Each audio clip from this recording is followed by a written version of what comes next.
Peggy Setiawan, tersangka kasus Vina Cirebon, kembali menjalani tes psikologi kedua di Polda Jawa Barat, Bandung pada Minggu 9 Juni 2024. Kuasa hukum Peggy Setiawan, Mukhtar Effendi, menyebut dalam tes psikologi kali ini, polisi menggunakan alat khusus untuk mengetahui karakter Peggy di usia 18 tahun.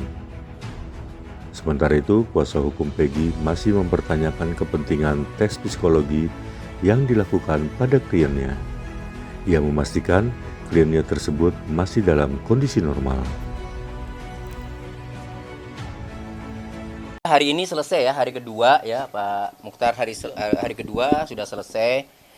Jadi kami sudah menanyakan psikolog apa saja yang diperiksa untuk atas diri tersangka Peggy Setiawan itu.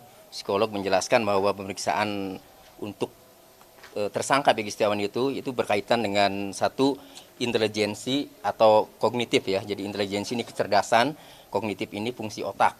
Kemudian yang kedua afeksi. Afeksi ini untuk menjabarkan tentang suatu perasaan ya, untuk mendapatkan respon yang baik. Nah, kemudian yang ketiga adalah motorik.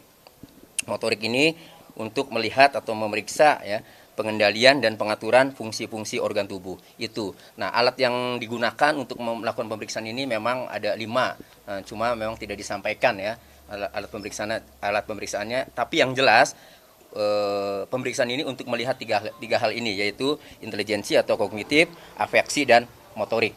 Nah, jadi sudah selesai. Kemudian kami menanyakan apa langkah selanjutnya. Ada informasi dari Pak Kanit ya, informasi yang disampaikan Pak Kanit itu selanjutnya akan pemeriksaan poligraf ya. Poligraf itu untuk mengetahui atau mengetes kebohongan itu. Nah, itu informasinya akan dilaksanakan hari Rabu, tapi tetap kami menunggu panggilan atau undangan resmi ya dari penyidik itu.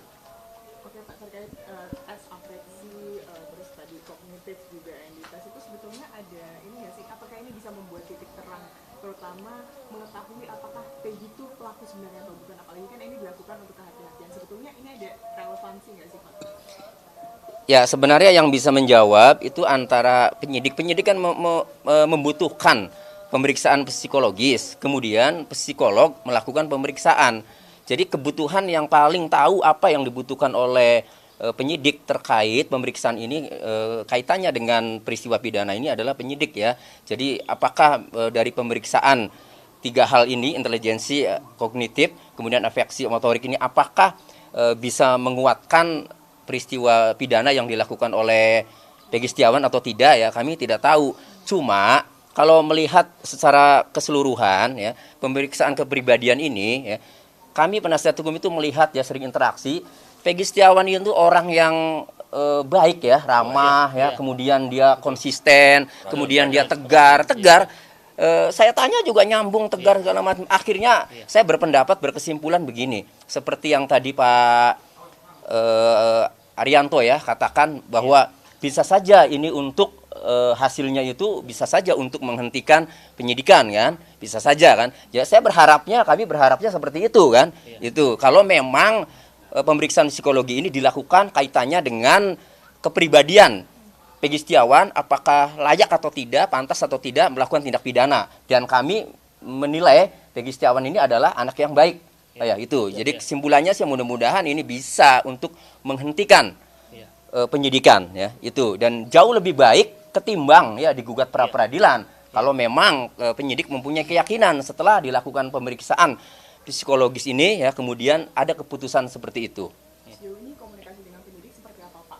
Salinan BLP apakah sudah diberikan oleh penyidik? Ya. Terima kasih.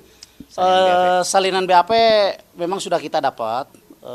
Alhamdulillah sudah ada di tangan tim semuanya. Tinggal kita nanti mengkaji lebih dalam apa isi BAP. Artinya secara detail mau kita pelajari itu. Kemudian terkait dengan rangkaian tes kejiwaan atau psikologi, tes psikologi sampai hari ini, kami semua tim berkesimpulan bahwa karena memang hasilnya kan dari tim psikologi itu 15 hari kemudian. Nah, kami nanti akan melihat hasil itu, minta kepada penyidik terutama untuk terbuka hasilnya seperti apa.